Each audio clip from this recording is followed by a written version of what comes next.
una tarde de viernes de Cuaresma que hay un montón de actos en Málaga hoy y además coincide con la inauguración del Festival de Cine, así que muchísimas gracias por haber venido y por habernos dedicado el tiempo, ¿no? Una conferencia que lleva por título Del icono religioso al icono pop, el arte sacro como elemento de ciudad. Un título muy sugerente, ya lo he comentado esta tarde por aquí, que me atrajo desde el momento en el que Fran Campos, el ponente, me habló de esta conferencia y me pidió que la presentara. Por cierto, eso ha sido un placer, Fran, estar aquí esta tarde. Muchas gracias.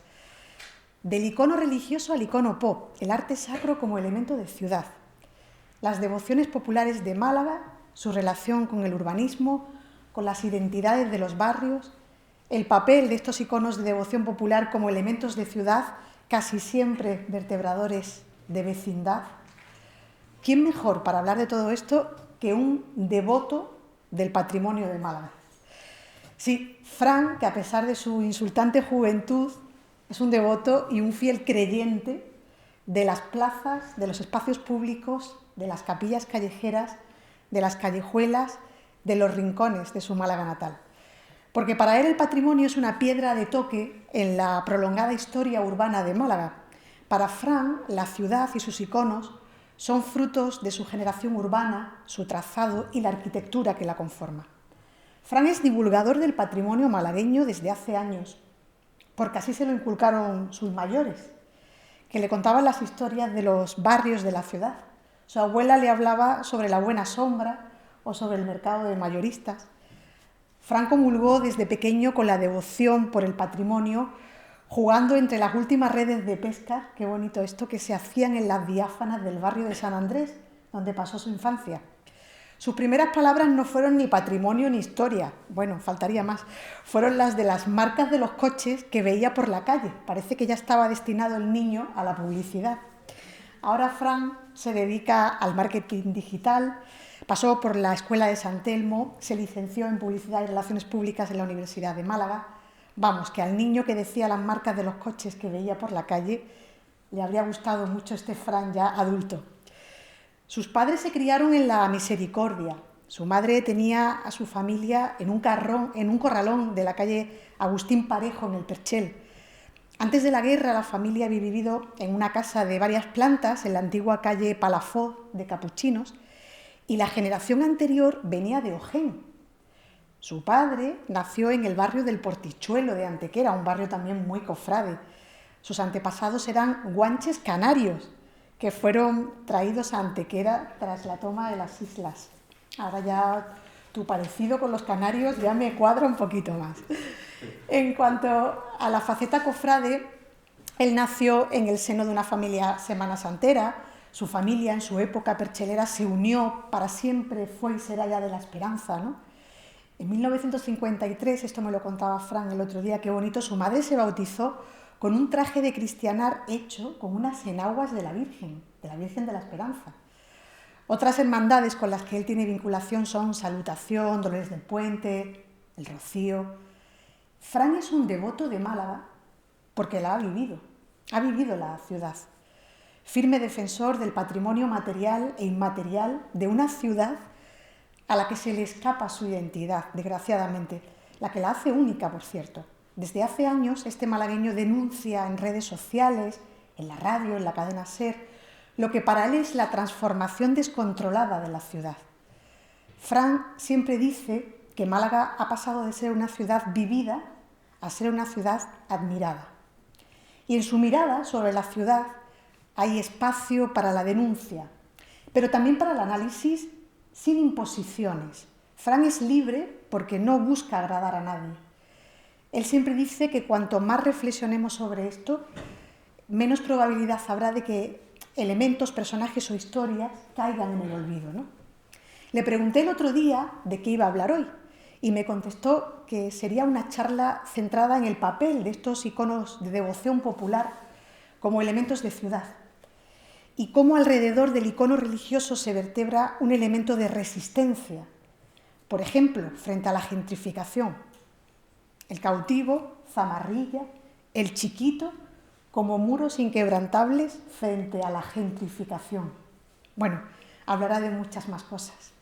Yo de ustedes no me perdería los próximos minutos con Fran Campos, el divulgador del patrimonio malagueño que se ha propuesto cuidarlo con devoción. Fran, tuya es la palabra.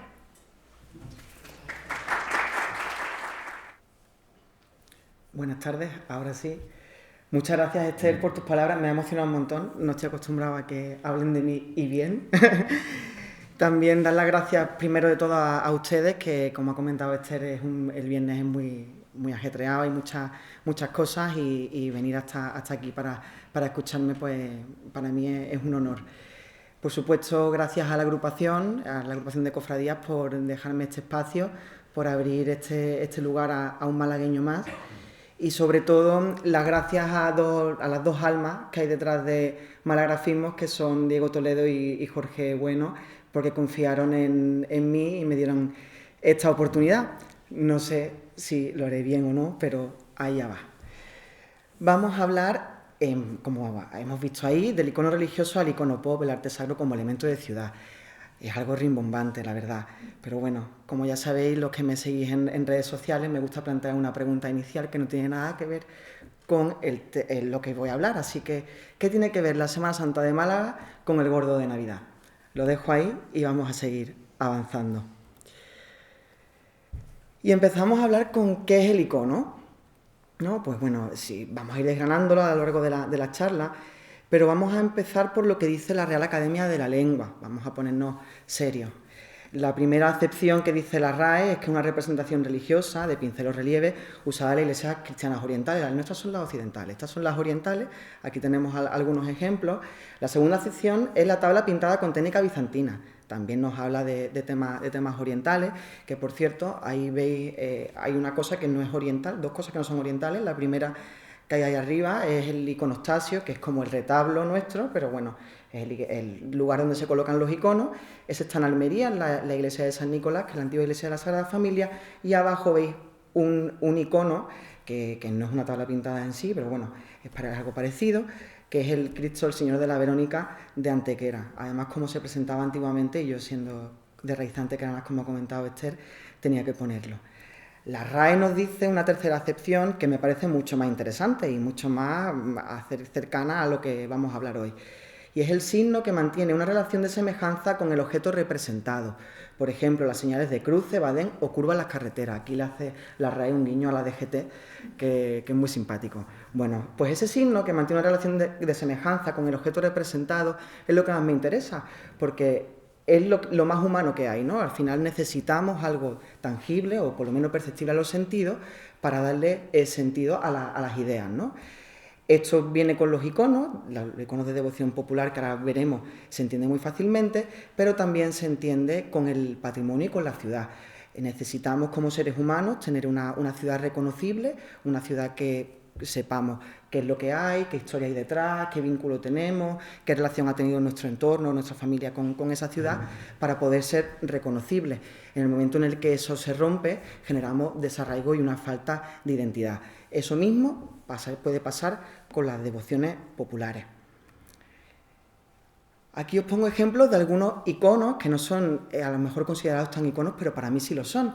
Arriba veis las 5 bolas en la iglesia de San Juan, que además tiene una historia muy interesante porque, bueno, parece que su función es religiosa, pero también puede tener una historia gremial detrás, tiene ahí una línea de investigación muy interesante. En el centro vemos la rosa y el puñal, que es uno de los grandes iconos pop de nuestra ciudad, de Zamarrilla, que llegó a tener, bueno, pues el romance de Zamarrilla cantado por Marife de Triana, que eso ya me parece una auténtica barbaridad.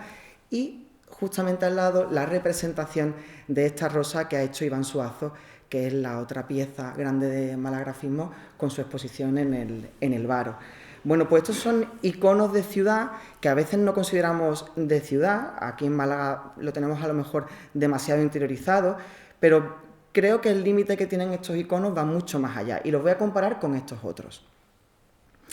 Estos otros que vemos aquí, que son las pinturas rupestres, el indalo de Almería, el suelo de la solería de Barcelona o un volardo de Granada, lo que representan realmente es identidad, además de una territorialidad. Y los iconos de arriba son iguales de válidos que los de abajo. Es cierto que obviamente dentro de la historia humana, pues bueno, hay una serie de antropología y de intereses detrás que hacen que algunos sean más valiosos que otros, pero en definitiva todos tienen en común que representan algo que nos une a todos y que nos hace tener una identidad en un propio territorio. Si hablamos de las devociones populares, ¿qué iconos más representativos? Que vendrían aquí a ser equivalentes a lo que hemos visto anteriormente, que estas dos imágenes, por poner dos ejemplos claros. El cautivo, nuestro Padre Jesús cautivo, y la Virgen del Rocío. Además, lo he unido porque creo que lo que les hace icónico es algo que los dos comparten, y es el color blanco y su vestimenta. Yo creo que aquí todos estamos de acuerdo en que eso les hace icónicos. Bueno, pues yo digo que no, que realmente esto no les hace icónicos a ninguno de los dos. El cautivo podría estar vestido con una túnica morada y bordados, y la Virgen del Rocío podría ir de rojo, que seguirían siendo las mismas imágenes. Al final, lo que le hace al icono ser un icono somos nosotros, es el valor que el pueblo, la sociedad, le da y proyecta sobre ellos. El icono por sí mismo no tiene ese valor diferencial. Somos nosotros los que interpretamos y le damos esa marca, esa iconicidad. ¿Por qué un icono es un icono en términos de devoción popular? Bueno, en estos casos son muy claros. Tienen que ser un referente único, tienen que ser algo excepcional, no puede ser algo común. Hay más Cristos vestidos de blanco que no son el cautivo, y más vírgenes vestidas de blanco que no son la Virgen del Rocío. Ellos son algo único, son algo especial, y además portan una verdad comúnmente aceptada. Esto le pasa a los grandes iconos de la devoción popular de Málaga. Todos estamos de acuerdo, a nivel ciudad, de que ellos representan algo, y representan algo único e importante, más allá de que sea tu cofradía o no, o que le tengas devoción o no, o te guste simplemente la imagen o no. Hay una verdad que todos aceptamos a nivel ciudad, y eso es lo que realmente les hace icónicos. Por eso hay que tener mucho cuidado cuando hablamos del icono. Y esto es un mensaje a las cofradías. Cuando las cofradías tienen en sus manos algo tan valioso como un icono devocional que forma parte de la ciudad, cualquier cambio trascendental puede ser devastador. Muchas veces en las cofradías se mira, y afortunadamente se mira por mejorar el patrimonio, porque haya mucha calidad en las piezas, pero se olvida a veces que eso también forma parte de la ciudad, y que no todo cambio puede ser bien aceptado por la sociedad y por la ciudadanía. Voy a poner un ejemplo que me lo voy a inventar. Cualquier parecido con la realidad es mera coincidencia, ¿vale? Imaginémonos que yo soy el hermano mayor de una cofradía, qué peligro, y esa cofradía, el Cristo se tiene que llamar el Cristo del Patrimonio, porque es que si no, no sería la mía. Y ahora mi cofradía sale todo, no sé, vamos a poner una noche, la noche del Jueves Santo a las 3 de la mañana, ¿vale? Sale esa noche, viene muy poquita gente a verla, pero en Málaga se conoce que esa noche sale el Cristo, todas las noches del Jueves Santo a las 3 de la mañana. Entonces yo digo, ¿por qué no lo cambio? ¿Por qué no hago que más gente lo vea, ¿no? Y entonces al año siguiente ya sale el Viernes Santo por la tarde, y lo cambio. Y digo, bueno, pues ahí lo va a ver mucha más gente. Sí, lo ve más gente, pero dejará de ser el Cristo del Patrimonio, y dejará de tener el imaginario colectivo de la ciudad, dejará de ser ese referente que salía el Jueves Santo a las 3 de la mañana. ¿Qué prefiero? Que la gente me vea, aunque sean personas que no tienen vínculo con mi Cristo o con el vínculo con la ciudad, o prefiero mantener ese icono o esa referencia, aunque vaya menos gente a verla. Esa es una dualidad que las cofradías tienen que vivir cada día, y cualquier cambio, por muy estético que parezca, por muy liviano que parezca, realmente lleva detrás mucha más repercusión de la que nos podemos imaginar. Y aquí voy a hablar de iconos ya desaparecidos, iconos que ya no están entre nosotros. El primero que vemos es el Cristo de la Epidemia, que da nombre a una de las principales calles históricas de los barrios de Málaga, en la zona de La Victoria y Olleta. Bueno, pues ahí el Cristo de la Epidemia perteneció a una monja del convento de la Paz, que se encuentra en la Trinidad. En la epidemia que en aquel momento ocurría en Málaga, esta monja fallece, y entonces sus pertenencias se las requisan para hacerlas desaparecer, porque era un foco de contagio. Cuando llegaron al entorno de la Fuente de los Tejeros, que Antón Ozomec, que es una persona que lucha muchísimo por el patrimonio y la historia de nuestra ciudad, ubicó esta fuente de los Tejeros muy bien en la calle Rodríguez de Berlanga, que es una boca calle que hay del Cristo de la Epidemia, y allí en esa fuente se paró esa comitiva que llevaba las pertenencias de esta monja y posaron al Cristo en la fuente, y se dice como que la epidemia ahí se cesó. Bueno, estas son las leyendas de siempre, las historias de siempre, que son muy bonitas también de recordar. Luego ya la ciencia diría otra cosa, pero aquí no somos médicos. Y al parar esa epidemia, pues el pueblo le dio ese valor al Cristo y se hizo una ermita, se hizo una capilla y se convirtió en un auténtico icono y un auténtico referente. Las dos imágenes que vemos a su lado es el Cristo de la Alcazaba. Si vais a la Alcazaba, todavía se conserva el Arco del Cristo, mantiene ese nombre, y ahí estaba este Cristo, porque la Alcazaba era un barrio. La Alcazaba fue un barrio habitado por clases populares, por la Málaga más pobre, pues residió en ese recinto que ya estaba abandonado y construyó allí sus casas.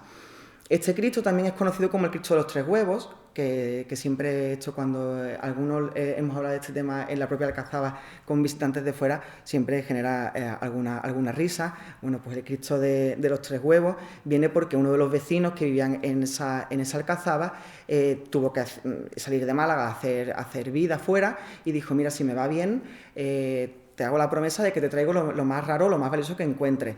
Le fue bien a este vecino y le trajo 3 huevos de avestruz y se lo puso a los pies a este Cristo.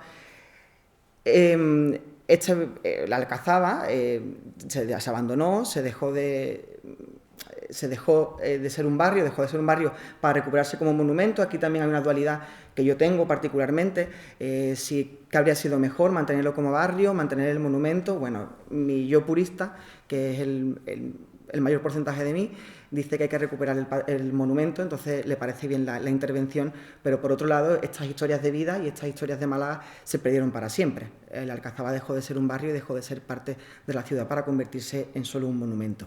Ese retablo, por cierto, se encuentra ahora mismo en Archidona, es el retablo de la Virgen de la Victoria. Y hablando de hitos urbanos, pues tenemos que hablar de las capillas callejeras, y además os pongo ejemplos un poco disruptivos de algo que a mí me parece que tienden puentes entre ellos, y ahora os voy a explicar el porqué. La capilla que vemos primera, arriba y también abajo, es la del Molinillo, la de la Virgen de la Piedad. Se levanta en 1776, es una ermita que en origen era anexa a un molino, dedicada al Rosario, por eso la calle que hay cercana a la ermita se llama así, y al Cristo del Socorro. Muy cerca estaba la Cruz del Molinillo, que hace referencia al Humilladero o Cruz del Perdón. A mitad del siglo XX ya se la queda la Hermandad de la Piedad. La ermita de Zamarrilla, que también la tenemos abajo, la primera piedra fue colocada en 1757. Lo que vemos en donde está la puerta, ese primer cuerpo, era el origen de la ermita, luego ya se fue ampliando. ¿Y por qué se crearon estas ermitas? Aparte de dar culto y demás, eran hitos urbanos, y es que demarcaban el límite de la ciudad. Cuando la ermita del Molinillo se crea ahí, lo que hay detrás son, aparte de los molinos del acueducto de San Telmo, es huertas, ya no hay más ciudad, era el límite de la ciudad. También pasaba lo mismo con Zamarrilla, era el límite, ya era el camino de Antequera y ya salías de ella. Es más, en algunos episodios históricos de la historia de Málaga, como la invasión de los franceses y demás, uno de los hitos importantes fue la entrada de esos invasores, y lo primero que encontraron fue la ermita de Zamarrilla, o el bandolero Zamarrilla. Lo primero que encuentra es porque está a las afueras esa ermita y no estaba ahora como que la vemos dentro de la ciudad, pero en aquel momento era un hito importante.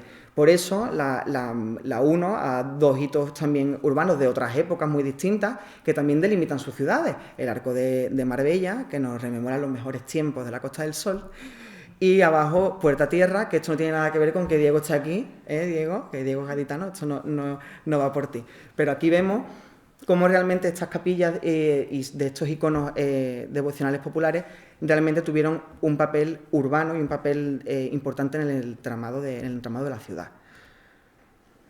Y hablando de la Ermita de la Piedad, pues tenemos que empezamos ya a hablar de otro icono importante, un icono al que hemos dicho que es muy moderno, ¿no? La modernidad de la Piedad siempre se alaba, la modernidad de Palma García, que ahí veis el escultor, hubo dos esculturas, porque la primera de Palma García se pierde en la quema y su hijo, la Palma Burgos, la rehace, la vuelve a hacer, porque tenían además la forma de sacarla por puntos. Se dice que esto es modernidad y que fue muy transgresora. Yo sinceramente os digo que no. Esto sé que choca muchísimo, porque además sé que aquí hay gente a la que le gusta muchísimo la Piedad como rompedora. No lo era tanto, hay que pensarlo que ahora a lo mejor sí lo sería, pero estamos hablando de la Málaga de los años 20, que además es una Málaga en la que yo últimamente llevo meses introducido, que además cuando hago los contenidos con Esther en Callejeando rememoro mucho esos años 20 porque fueron unos años loquísimos y el inicio del siglo XX fue muy bueno para Málaga. Hay que pensar que en estos años, pongo mientras la intervención que ha hecho Iván, esta obra que ha hecho Iván, que se puede ver en la exposición. Hay que pensar que González Zanaya era alcalde, que fue una persona que era poeta y escritor, y fue alcalde de Málaga en 3 ocasiones. ¿Y por qué nombra a González Anaya y la Piedad? Bueno, yo lo voy a explicar.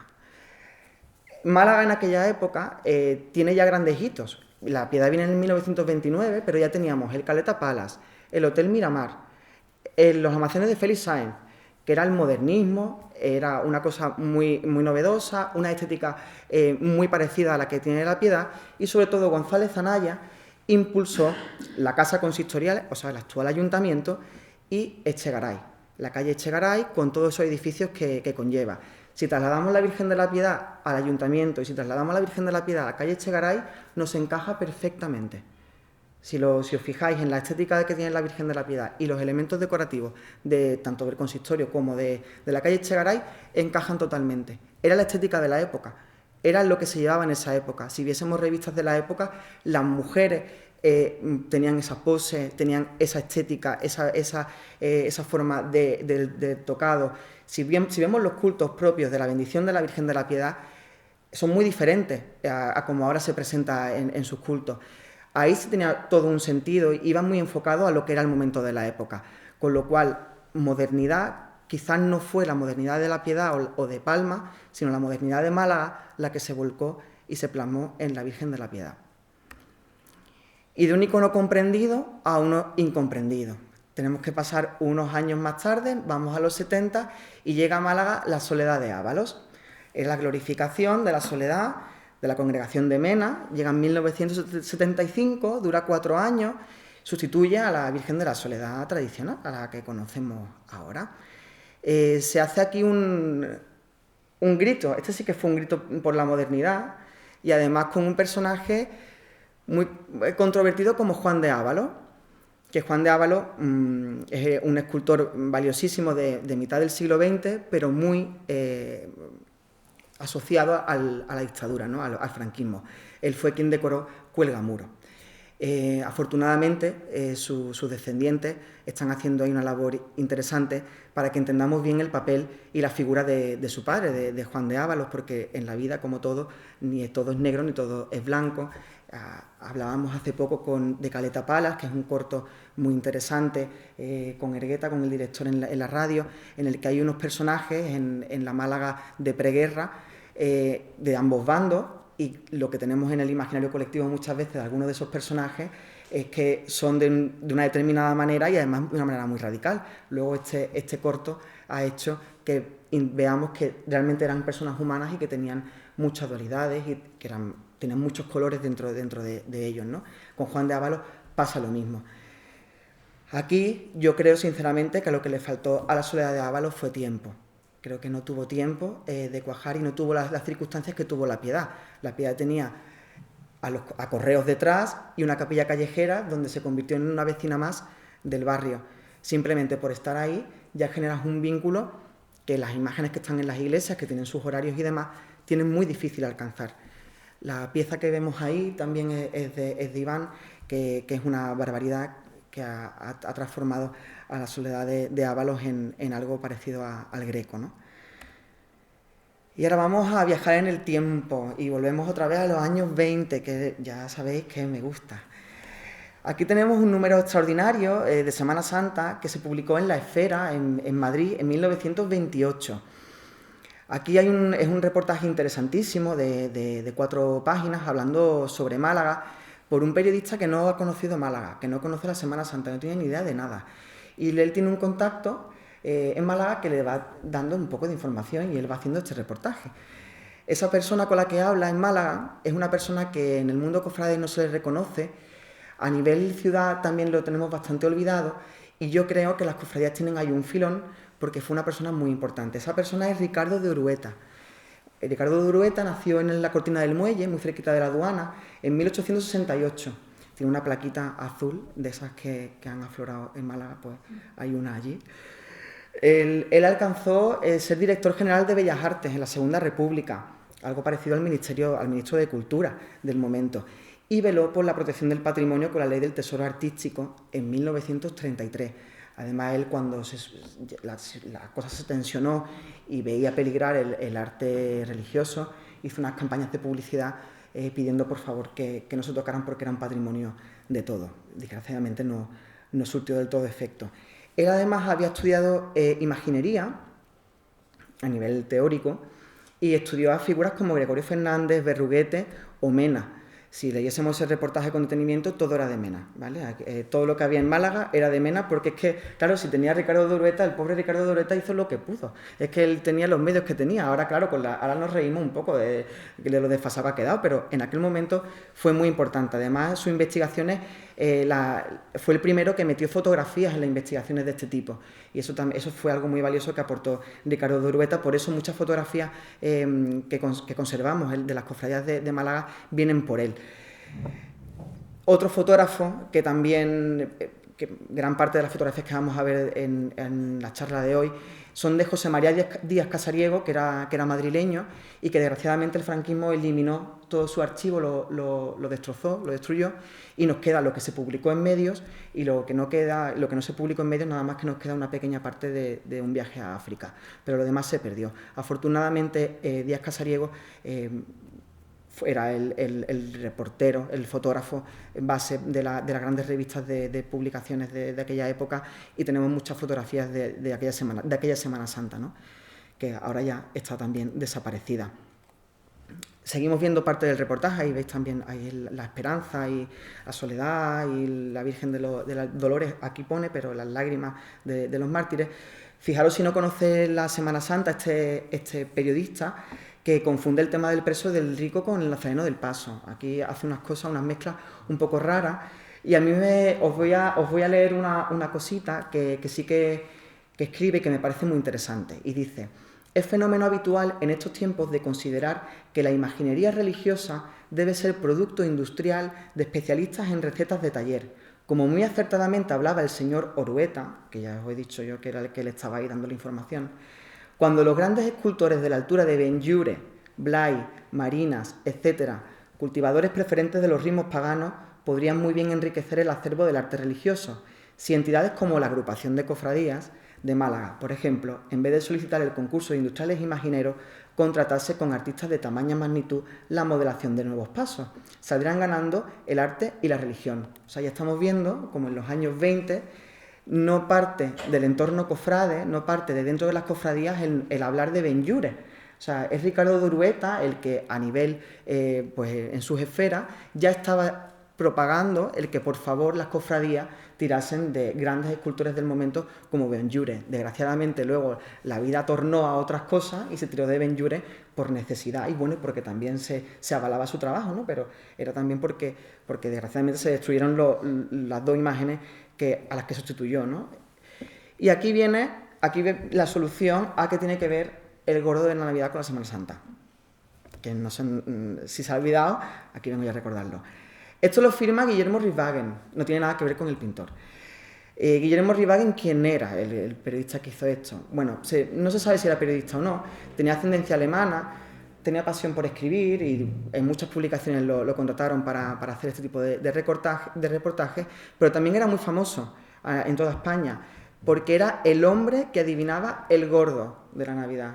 Él tenía unos estudios, es que es loquísimo, había estudios de probabilidad y de estadística, y entonces lo llamaban para averiguar los premios de los sorteos. Es una cosa muy loca, y se conserva una entrevista de él en el Heraldo de Aragón, y me parece muy curioso que sea él quien haga este reportaje y hable de nuestra Semana Santa en los años 20. En fin. Aquí pongo las dos piezas de Ben-Llull que Iván Suazo ha transformado en estas grandes obras, y que ponen muy en valor también la figura del imaginero, ¿no? De la imaginería. Seguimos viajando en el tiempo y nos vamos a mayo de 1930. Se publica un reportaje de Málaga en la revista Nuevo Mundo, y aparece esta imagen que veis ahí, que es muy poco conocida. Yo creo que no se publica mucho. Yo la encontré fortuitamente por una investigación que estaba haciendo de otra cosa totalmente distinta, y es la Virgen de Zamarrilla. En aquel año de 1930 además estrenaba Corona, estrenaba Manto, que venía además de fuera, creo que eran estrenos que venían de Madrid. Y la persona que estaba cantando en el balcón, bueno, según esta revista, dando un alarido, o sea, en vez de decir saeta decía alarido, era el Cojo de Málaga. Y era el Cojo de Málaga, otra figura que también se ha olvidado aquí en nuestra ciudad, pero que en los años 20 y al principio del siglo XX era una persona muy importante, era un cantador que estaba en todos los saraos, en cualquier recital, en cualquier certamen. Ahí estaba el Cojo de Málaga, además se juntaba de lo mejor de lo mejor, o sea, ahí estaba él.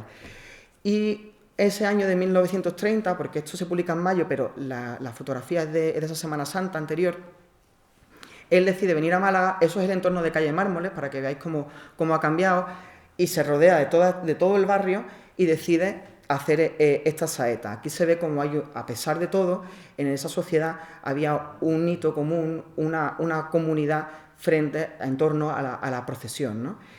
Desgraciadamente, el Cojo de Málaga moriría 10 años más tarde en la pobreza en Barcelona. Justamente al lado, tenemos que irnos un poco más para atrás, a marzo de 1925, y vemos este reportaje también en Nuevo Mundo, en la revista Nuevo Mundo, sobre la Semana Santa. Aquel año estrenábamos dos cofradías, decía este reportaje, una la del Nazareno de San Lázaro, que hoy también es protagonista, y la de los ferrocarriles andaluces, que es la Cena. Que, por cierto, de ferrocarriles andaluces hicimos un episodio, Estrellón en la SER, sobre el Palacio de la Tinta, que es muy interesante escucharlo, que no espero que lo hayamos hecho nosotros, pero quedó muy guay. Y hay un texto que en este reportaje que me interesa mucho y que también lo voy a leer. Y os voy a hacer una pregunta, ¿eh? O sea, que atentos a lo que digo. Durante la próxima Semana Santa desfilarán en Málaga unas 25 cofradías, de entre ellas la famosa de los gitanos, con sus extrañas vestiduras y sus saetas especiales. La de la entrada en Jerusalén, célebre por la justeza y lujo de sus trajes hebreos, la de la Virgen de la Esperanza, en la que tienen puesta su más entusiasta devoción los percheleros, la de Zamarrilla, que el barrio de la Trinidad costea en inusitado rumbo, y la principal de ellas, la más importante, por su orden y devoción ejemplar. ¿Cuál creéis que era?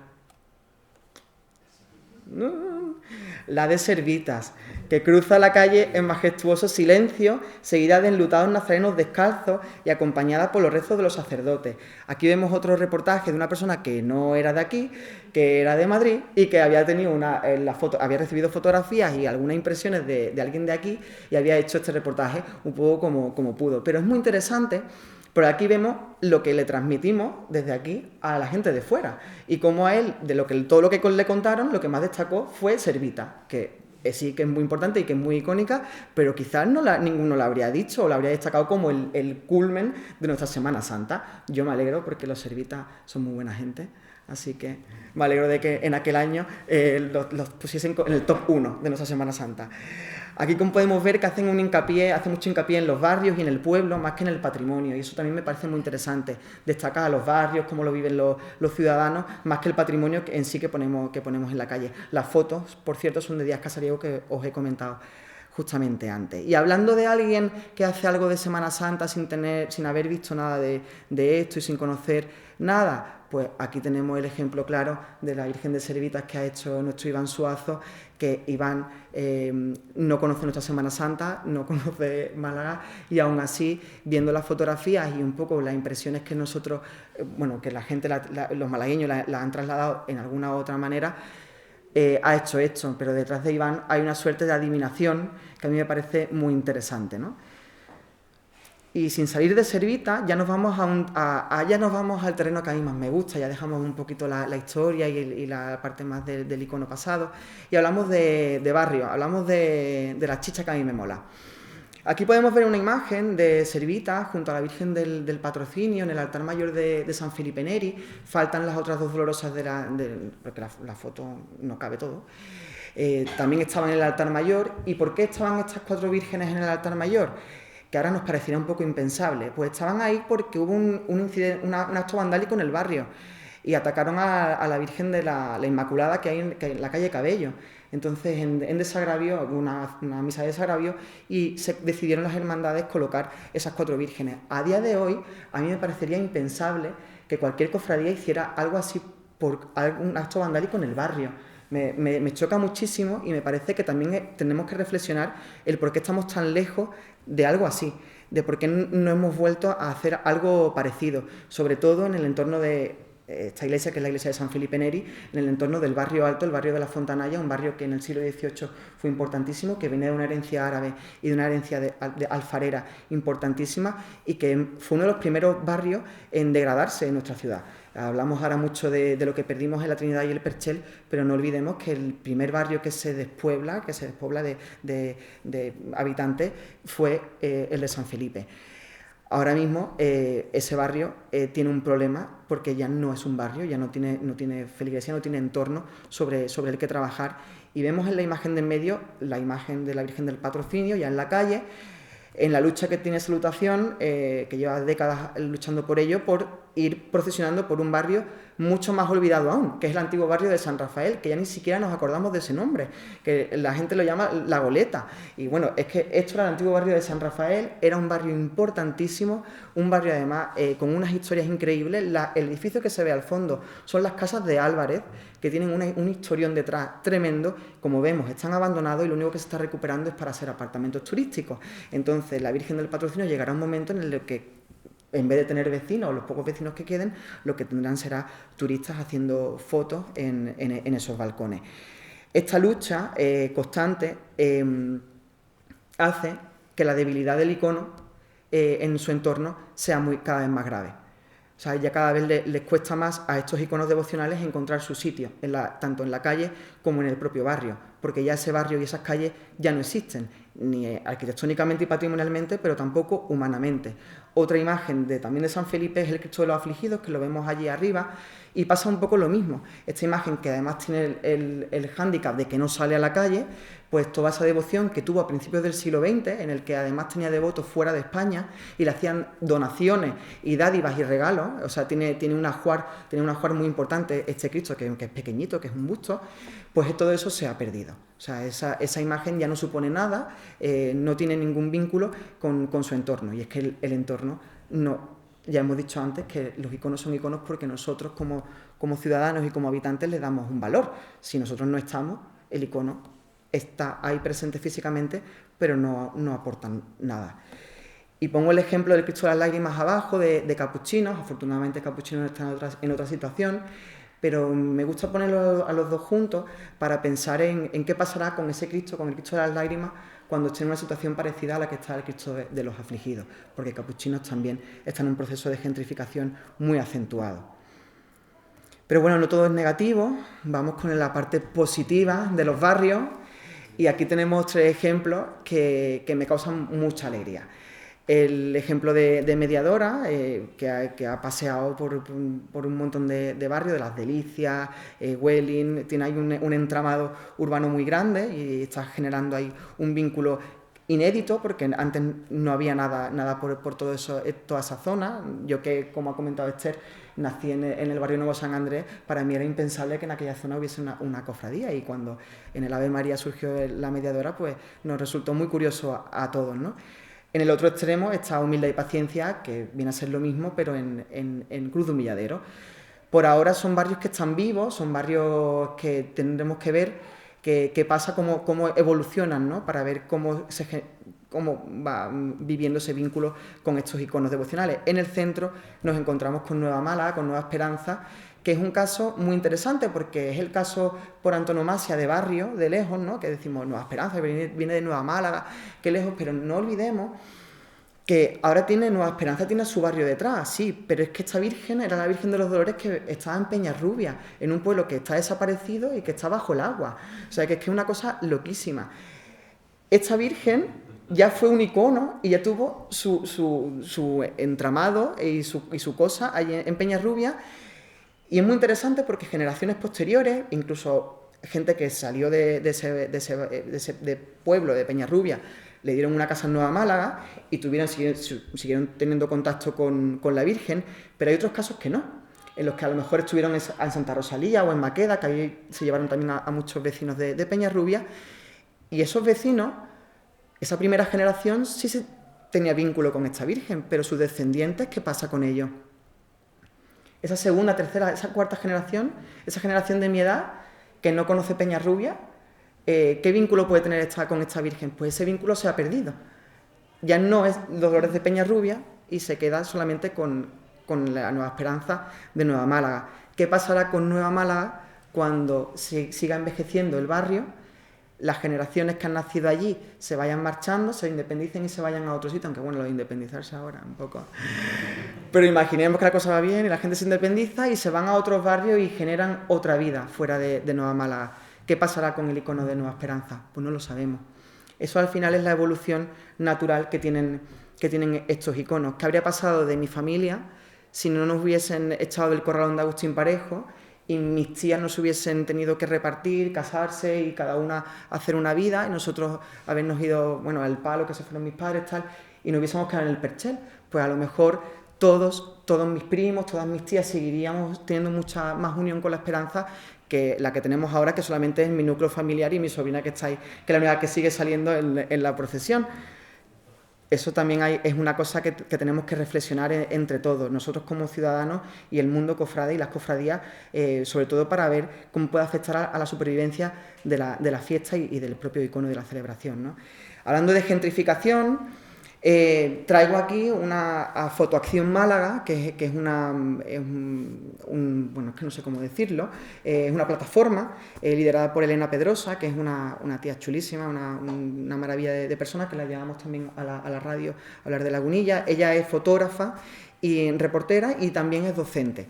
Y entonces a sus alumnos en la Escuela de Artes de San Telmo les habló de la gentrificación y pusieron el foco en Lagunilla. Hay un grupo de alumnos, concretamente el de Álvaro Gutiérrez, Sandra Rojas y María Ponce, que hicieron este trabajo y ellos hablaban de este proyecto en estos términos. Decían que este proyecto nace de la rabia de 3 jóvenes al ver cómo se desabrazan las raíces, al ver cómo una ciudad con esencia se convierte en un decorado, una ciudad de cartón piedra. Entonces ellos cogieron estos emblemas, estos azulejos, estos iconos, que son muestras de la vida vecinal, la vida en familia, y que eso se ha transformado ahora en esto, ¿vale? Entonces hay una dualidad ahí muy interesante, y cómo se transforma, y cómo antes en las calles de Málaga pues los iconos devocionales eran una referencia, y ahora por la referencia tenemos que buscar otra como puede ser esta. Y hablando de Lagunilla, pues ¿qué pasa en Lagunilla? En Lagunillas ahora mismo se ha convertido en un referente icónico la capilla de Calle Agua, algo impensable porque desde Lagunillas no se veía, pero ahora con el macrosolar que hay en Calle Victoria ha aparecido la capilla de Calle Agua en pleno corazón de Lagunilla. Aquí podemos ver cómo afecta a las capillas callejeras y a los iconos. Aquí lo vemos claramente, ¿no? De 3 edificios que había ahí, con una historia detrás, que había personajes interesantísimos que habían nacido ahí, pues ahora mismo no hay nada. Y el único emblema, el único icono devocional del barrio que se mantiene vivo y que lucha, y que el barrio, tanto las asociaciones del barrio como las plataformas, como los comercios, han tomado como emblema, es a la Virgen del Rocío, porque es la única que viene de fuera del barrio, apuesta por el barrio y sigue manteniendo la única tradición que hay en el barrio a nivel cofrade, por así decir, que es la procesión de Pentecostés de la Virgen del Rocío. Aquí tenéis algunas imágenes que he hecho, que se ve claramente cómo, pues cómo se degrada en la ciudad, y al final el icono es lo único que queda.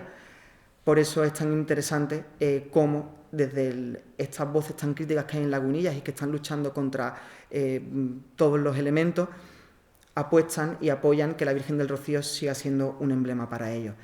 Y de Lagunillas nos vamos al barrio de la Trinidad. un barrio que, bueno, tiene más vida que Lagunillas, más vida vecinal todavía, pero es verdad que está sufriendo también toda esa gentrificación y esa degradación del patrimonio. Y bueno, pues el Cautivo ya vemos cómo se convierte en un icono pop, ¿vale? Aquí ya vamos a empezar a hablar del icono pop. El icono pop, aparte del arte pop, que el arte pop ya luego en la siguiente diapositiva lo vamos a ver mucho más claro. El arte pop nace un poco en contra de la academia, en contra de las vanguardias, y pone en valor aquellos objetos cotidianos, pone en valor también a personajes cotidianos, a celebridades, desde la primera dama al cantante del momento o a la actriz de éxito de Hollywood. Y también, además, con técnicamente avalaban por la producción, por cosas como muy fáciles, que se reproduzcan y que sean muy al alcance de todos, ¿no? Era un poco como democratizar también el arte, aunque luego los artistas del arte pop se convirtieron en unos auténticos majaras y se endiosaron muchísimo y ganaron un dineral. Así que democratizaron, pero ganaron mucho dinero. Así que, bueno...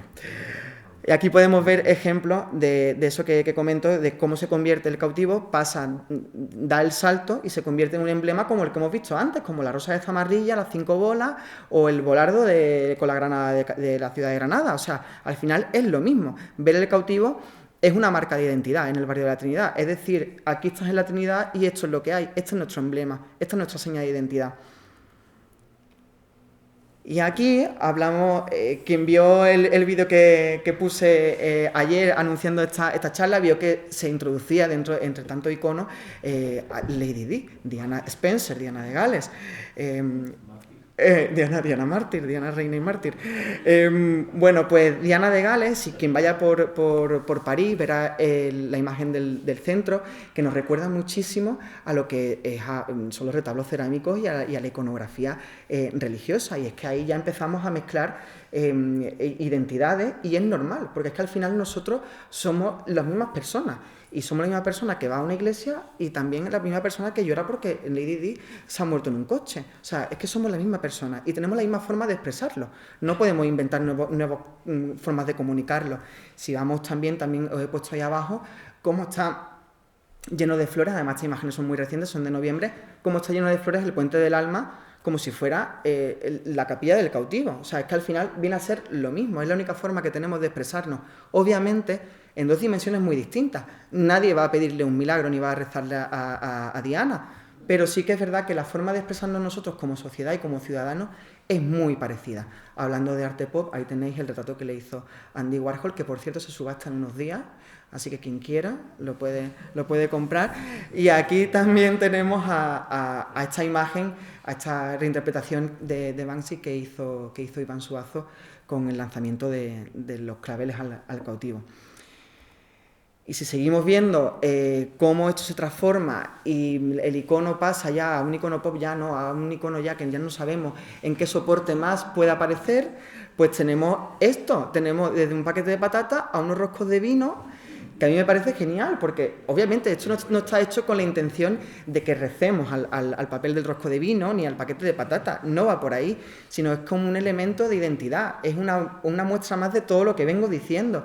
Y que muchas veces somos muy dogmáticos, muy serios, y a veces hay que serlo, pero otras veces no, tenemos que ser muy flexibles y también entender que estos iconos son parte de la ciudad y que la ciudad los toma, los adapta, los transforma y que lo tiene que vertebrar de alguna manera. Y lo vertebra a lo mejor, esto es iniciativa privada, porque son dos empresas que han decidido que lo más representativo que tenían era la cara del Cautivo. Y a mí me parece bien, al mismo nivel que el Cenachero, que la Biznaga, me parece que está al mismo nivel y que me parece pues, muy acertado. Pero también hay entidades como la agrupación de cofradías con los cromos, con el Holy Card, que le ha dado ahí ese álbum de cromos. A mí me parece una cosa loquísima. O sea, hemos pasado de cambiar cromos de futbolistas y de Pokémon a imágenes de Semana Santa. Y me parece bien. O sea, me parece bien. Es la forma de hacer en nuestro día a día, llevar estos iconos a otra dimensión. Y el caso también muy reciente de esta semana, ahí podemos ver al Chimi Ávila que él tiene la espinillera con la cara del Cautivo. O sea, el jugador del Betis que se ha hecho viral por eso. Pues es que esos son los iconos devocionales al final. Es que eso va mucho más allá de un rezo, de una parte religiosa y una parte cofrade, que como veis apenas la he tocado, sino que traspasa mucho más. Va más a algo más identitario y más dentro de nuestro ADN, nuestra forma de interpretar todo, de interpretar la concepción de todo en general, de nuestra vida, de nuestro día a día. Y ahora vengo con la parte más de la zona más crítica de la ciudad, en la que yo me encuentro súper cómodo, y en la parte más reivindicativa. Aquí podemos ver cómo en esos entornos también se incluye estas imágenes de devoción popular. En la primera imagen es en el pasado verano en la Universidad de Málaga, una exposición comisariada por Roy Postigo, y en la otra podéis ver 2 piezas del primer fanzine de Málaga Paradise, que en breve van a sacar el segundo. Esta obra es de Irene Serrano y ella lo tituló como Fragmentos de nostalgia. Y como veis, ella ha unido al cautivo con un montón de elementos de la ciudad que a ella le generaban algo, ¿no? Le generaban sobre todo nostalgia por una ciudad que ha cambiado, ¿no?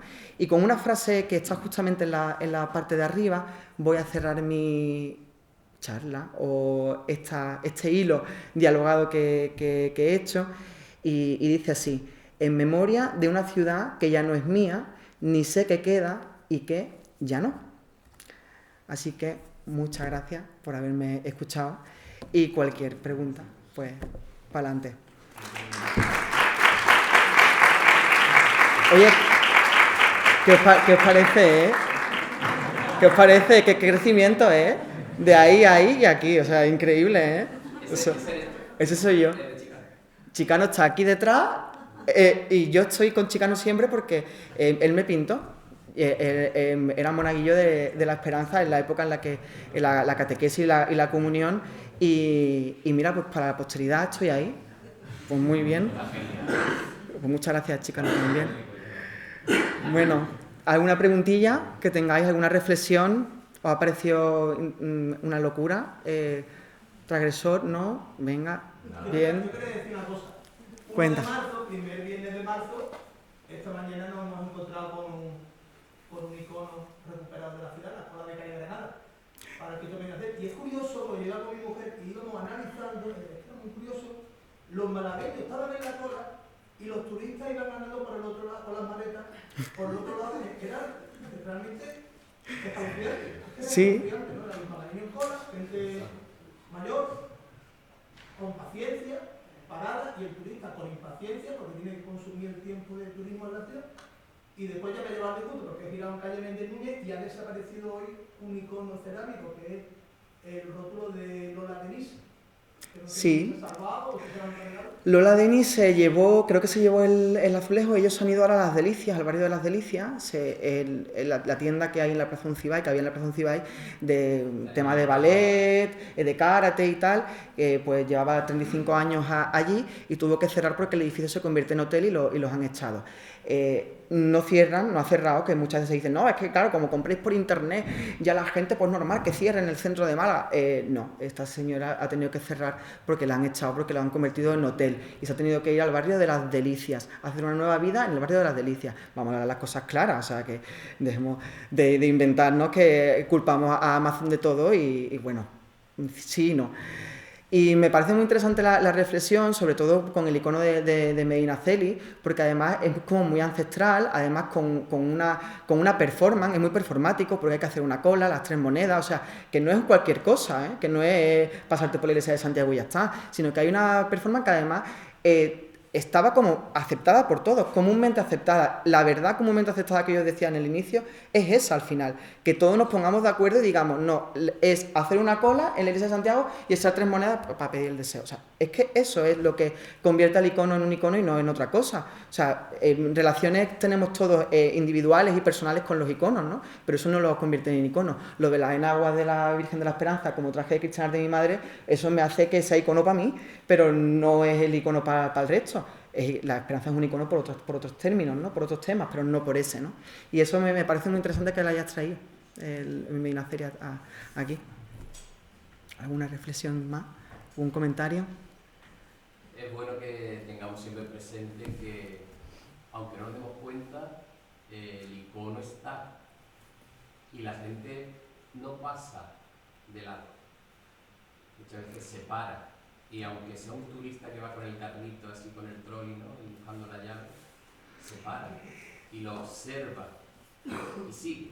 Sí, hay que estudiar mucho ahí la relación de las personas que son ajenas. Aquí tenemos gente de fuera, tenemos a Dan que está ahí, tenemos a Diego que aunque es de Cádiz, pero tiene otra, no es de Málaga. Tenemos que entender muy bien cómo se comunican con esos iconos. Nosotros mismos cuando viajamos, ¿qué relación tenemos con lo que vemos? Tenemos que planteárnoslo así. ¿Qué relación tenemos con lo que estamos viendo? ¿Generamos realmente un vínculo ahí? No. ¿Lo vemos? Sí. El turista que viene aquí y ve el Medina Celi porque dice, ay, mira, esta gente que estará esperando, voy a asomarme, a ver qué es. Ah, mira, qué gracioso. ¿Qué vínculo genera con el icono? Pues eso es lo que yo creo que ahí es donde tenemos que poner el foco, ¿no? Justamente lo contaba en redes sociales hace poco, con el Vía Crucis de Ánimas de Ciego, pasando justamente por ahí, por la puerta del Varo, yo presencié 2 incidentes muy desagradables por parte de 2 personas que venían de fuera, una a pie de calle y otra desde un balcón.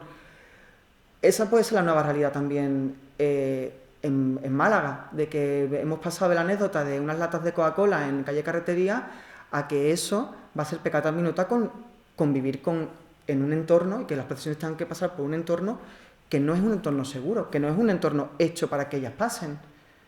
Y que a lo mejor sus barrios, las cofradías que están en sus barrios, van a disfrutar de ese entorno y luego cuando lleguen al centro se van a encontrar con un auténtico decorado, en el que las personas que van a estar viéndolo es como las vacas que ven pasar el tren. Es ahí donde tenemos que planteárnoslo, que por supuesto que hay gente de fuera y bueno, por eso hay diversos tipos de turistas y diversos tipos de personas. Y hay malagueños que ven estos iconos y no sienten absolutamente nada, porque a lo mejor no tienen ningún tipo de conexión con familiar o lo que sea y no tienen forma de dimensionar al icono, más allá de lo religioso, ¿eh? No hablo en términos religiosos. Pero ese es un poco el diálogo que tenemos que hacer con el tema del modelo de ciudad que estamos teniendo, ¿no? ¿Qué es lo que realmente nos aporta y cómo va a afectar a la supervivencia de nuestra identidad? En este caso, de la Semana Santa. Cuando haga falta gente, tiraremos de los turistas para que sean ellos los que participen en las procesiones. No lo sé, a lo mejor sí, a lo mejor triunfamos poniendo en una agencia de viaje en Alemania diciendo participar en la experiencia inmersiva en la Semana Santa de Málaga. Y llevamos ahí a que les hagan los capirotes y que vengan con el avión. No lo sé esto cómo evolucionará, porque claro, cada vez yo muchas veces digo este tipo de burradas, pero luego se cumplen, entonces yo ya no me atrevo a decir que es imposible. Bueno, lo mismo de Giuseppe Ireno, que cuando estaba en Sevilla, que estuvo un tiempo viviendo, participó en los montajes de Culto de la Amargura, porque tenía amigos allí, entonces ellos venían y veían como una anécdota, pero con respeto participaban a saber. Lo que pasa es que todos los turistas tendrían que tener un amigo en Málaga, como hemos visto también a estos reporteros que hablaban de la Semana Santa de Málaga, y eso no va a suceder. O sea, es verdad que los reportajes que hemos visto de los años 20 y tal, era gente que no conocía la Semana Santa de Málaga, pero se informaba y tenía a alguien con un vínculo que le transmitía algo. O Iván Suazo con sus obras de arte, bueno, al final tiene un vínculo con algo, con alguien de aquí. Pero tenemos que tener, todos los turistas tienen que tener un amigo en Málaga. A mí no me pongáis. Yo creo que no doy el perfil. Lo que sí es cierto, ya lo último que digo para no... Nada. Lo que sí es cierto es que las cofradías somos, creo que, las únicas entidades que sí tenemos mantenida la esencia de la historia de nuestra ciudad. Porque si lo dejamos en manos de otras entidades, pues va modelándose. Es decir, la calle donde está la Virgen de la Piedad puede cambiar, pero la capilla, si se permite, se mantiene y sigue allí. Sigue el icono ahí colocado. Igual que la iglesia de San Lázaro, que... Bueno, el caso de la Capilla de la Piedad es delicado, ¿eh? Porque la Capilla de la Piedad se demolió y se reconstruyó. Sí, totalmente. O el posible, que ojalá no ocurra, ¿no? Que ojalá no se caiga la Capilla del Agua, que está completamente ya doblada, que sí, yo tiene el agua por debajo. Creo que a nivel cofradía, creo que estoy contigo 100% de que hay una labor muy importante porque preserváis al final preserváis la historia y preserváis estos iconos. Están aquí porque las cofradías están detrás, ¿no? Y están ayudando a que eso se mantenga. Pero también yo veo una falta de compromiso a nivel barrio.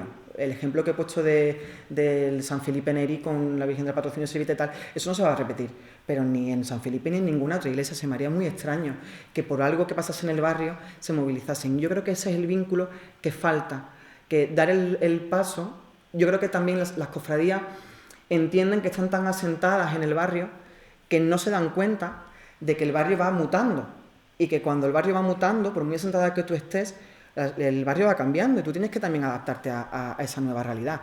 Y yo... Sí. Que no puedo aguantar más. Yo dije lo de lo que estás diciendo. Yo sigo pensando que las cofradías son las que han mantenido los barrios esenciales de Málaga, porque la presencia de esas cofradías ha revitalizado posteriormente algunos de esos entornos. Viñeros, por ejemplo, se está ocurriendo, la plaza Ojos Dulces. Esos son entornos que se han recuperado por piso turístico o lo que tú quieras, pero porque las cofradías han mantenido la llama viva de que aquí había algo. Porque vamos a recorrernos bastante más atrás. ¿Quién pasaba por esos sitios fuera de Semana Santa? Hace 20 años. Nadie. Porque eran inseguros, eran oscuros, eran siniestros. Ahora pasan los Pozos Dulces. Está lleno de Torre de la Pena y es una bendición. Sí, en ese aspecto sí. Pero ¿eso ha servido para que haya un barrio en Pozos Dulces? ¿Para que haya vecinos que vayan al oratorio? Eso no es función de las cofradías. Las cofradías es mantener esa llama. Si yo no digo que tengan que traer vecinos. Es que somos supervivientes.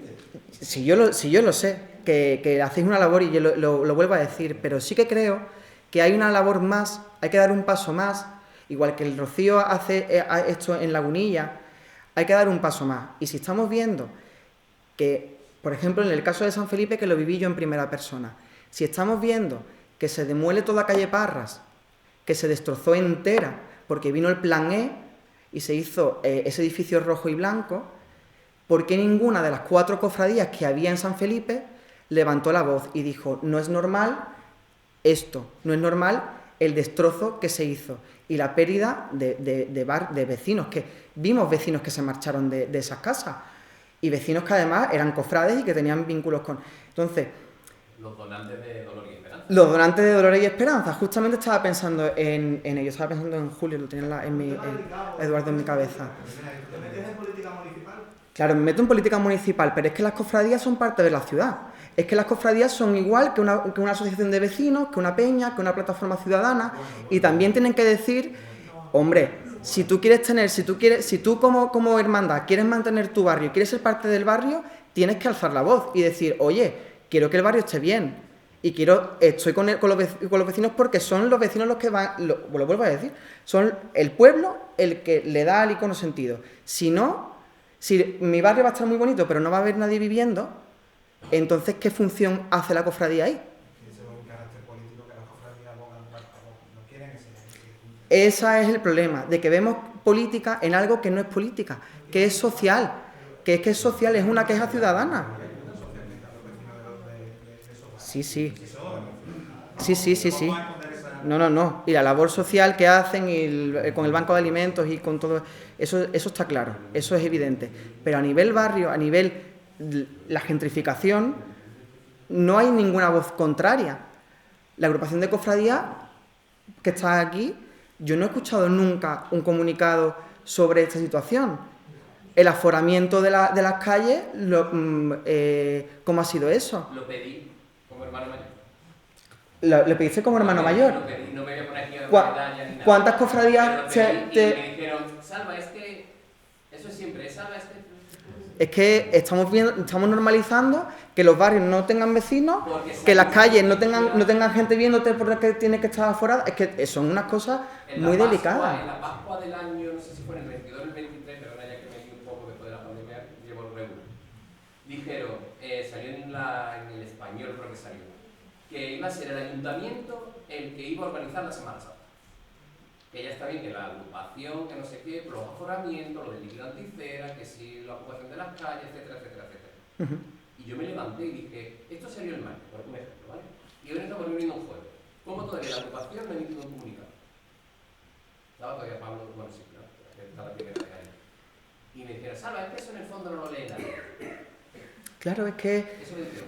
al final, por no dar el paso, por no entrar pues al final, quien se perjudica, al final, es la propia cofradía. Porque es la cofradía la que pierde el vecino. O sea, el vecino se irá a otro sitio, se irá a otro barrio, se irá a otra realidad. Pero la cofradía es la que se queda sin ese vínculo. Y ahora, si vienen vecinos, tiene que generar un vínculo nuevo si es que vienen vecinos. Y si no vienen vecinos, no tiene vínculo que generar. Entonces, entiendo que a veces es muy desagradable, te pones en una situación muy incómoda, pero las cofradías también tienen que dar un paso porque hablamos de política, pero los políticos están dentro de las cofradías también. Y dan su toque de campana, y le invitamos a los eventos. Para eso no hay problema. Pero para decirle, oiga, esto que está pasando en el barrio, ¿qué es? Que es que ya me está echando los vecinos. Es que ya aquí... eso es el paso que hay que dar. Y no verlo como algo político, porque esto no va ni de signos políticos ni va de nada. Estoy en un jardín. Yo estoy acostumbrada a meterme en jardines y pincharme muchísimo. Es un jardín de los monos total. Ya está, ya. Confiemos en el Señor. La aceptación por parte de la ciudad completa, y no hay ningún sector a no ser que sea a nivel individual, la aceptación por parte de toda Málaga desde generaciones de los 70, 80, 90, y además no va a cambiar, yo no tengo esperanza de que cambie, de que la ciudad es demolible. Eso está completamente aceptado y anclado en la ciudad. Porque luego toda esa gente que acepta como normal que se eche abajo una manzana completa del siglo XVIII-XIX llevando pintura mural, Sí, todo para adelante. balustrada, columnas, angelotes. La ciudad acepta eso, pero luego llora en las redes sociales. Bueno. Ahí me crié yo, Sí. ahí nació mi tita Cauna, ahí se crió mi prima Pili, ahí estaba la palabra. Pero que lo tiren. Pero que lo tiren. Pero que lo... ya no me importa. Y cuando se hizo, yo no hice nada. ¿Cuánta gente había en la mundial? Por ejemplo. ¿No? Y la mundial como prototipo de calle Parra, de calle Alta, del Perchel completo, de la casa del administrador. ¿Qué fue de las pinturas murales de la casa del administrador? ¿No? Desapareció. Sí, Y de todas las columnas de todos los patios que se tiran, ¿dónde están esas columnas? Además, patios con columnas que se demolieron hace 10 o 15 años. Que no hace falta irse a los años 80. No. Me parece que el único que demolió en Málaga fue Pedro Alcalde. Sí, el alcalde que ya falleció. Entonces, Málaga tiene asentado como natural, como normalizado, que la ciudad va a desaparecer. Y que el futuro es calle Parra. Sí. Ese es el problema. El futuro es calle Parra o el futuro es Capuchino. Que tú vas por ahí y dices, esto es arquitectura fea, pobre, para gente pobre que no puede pagar otra cosa y que a la primera de cambio los van a echar para meter apartamentos turísticos. En esa arquitectura pobre. Hacer la ciudad irreconocible, cuanto más irreconocible es la ciudad, y esto va a sonar muy polémico, pero cuanto más irreconocible es la ciudad, más fácil es de manejar es. Cuanto menos oposición tienes, porque claro, si al final ya dices tú, si ya no hay nada, ya me da igual, que hagan lo que quieran. Es muy fácil, así es muy fácil. Cuando veo los grupos de turistas entre contenedores de basura y residuos por la zona de Capuchino, la Cubilla y demás, yo digo, ¿qué me han vendido esta gente? ¿Qué me han vendido? Además, tan bonitos, tan limpitos, tan maletas, tan matrimonio, no estaba Ikea. Y digo, ¿pero qué me han vendido? Que van entre contenedores y entre derribos. Y eso es malo. Pero algún día esa burbuja a lo mejor desaparece, porque ya, que también le ha pasado a muchos destinos turísticos, que llega un punto en el que ya colapsa, o un ejemplo muy, bueno, aquí está Dan, que de eso puede hablar muchísimo más que un viajero empedernido. A mí me pasó este verano conociendo Albania, que se puso de moda, que se ha vendido muchísimo, y cuando uno va a Albania es increíble la destrucción tan atroz en pos de hacer hoteles y de hacer nuevos edificios. Han destruido toda la ciudad. ¿Qué pasa? Las ciudades. Entonces, ¿qué pasa? Que ya la gente que ha ido a Albania este verano está diciendo no vayáis, no hay nada que ver. Entonces, esa moda por Albania que va a durar nada, va a ser muy breve. La nuestra, pues no sé cuánto durará, pero que vendrá otra ciudad, vendrá, no sé, vendrá Valencia, vendrá Tarragona, no sé, cualquier otra ciudad, y la moda será esa. De hecho, ya hay síntomas. Ya hay síntomas, ¿no? Y es algo muy interesante porque la transformación de Málaga como destino turístico es algo de estudiar mucho Pero ya hay síntomas cuando tú empiezas a ver en los foros, y yo cuando lo digo de chiste, y no es un chiste, les digo, miren a Almería porque próximamente es lo que vamos a hacer en 20 años. Cuando ya empiezo a leer en foros, es decir, no vayan porque es muy sobrevalorada. No, porque estamos en el 2024 y yo estoy leyendo que Málaga está muy sobrevalorada. Y tú empiezas a ver en foros de internet como, lo que no es tan chévere, es muy caro para 3 días, vayan uno. ¿Qué está pasando? Si hay una burbuja que se está contrayendo y los turistas están viendo como, ya es más caro de lo que me los han vendido y me estoy yendo a otras ciudades, pero te digo, el día que mire y descubra Almería, me van a flipar. Me van a decir, pero si es más barata que Málaga, y va a pasar así, porque el mercado turístico, y especialmente el mercado turístico cuando no tiene control, no lo tiene, es porque es una industria muy diferente a la industria agropecuaria o a la industria minera, en los cuales el daño que le crean al territorio en que se implantan son mucho más fáciles de detectar. Y el asunto es que nos han vendido el turismo como algo que nos trae felicidad. Si tú viajas eres feliz. ¿Tienes un problema? Viaja por el mundo. No es como pescar con dinamita. No.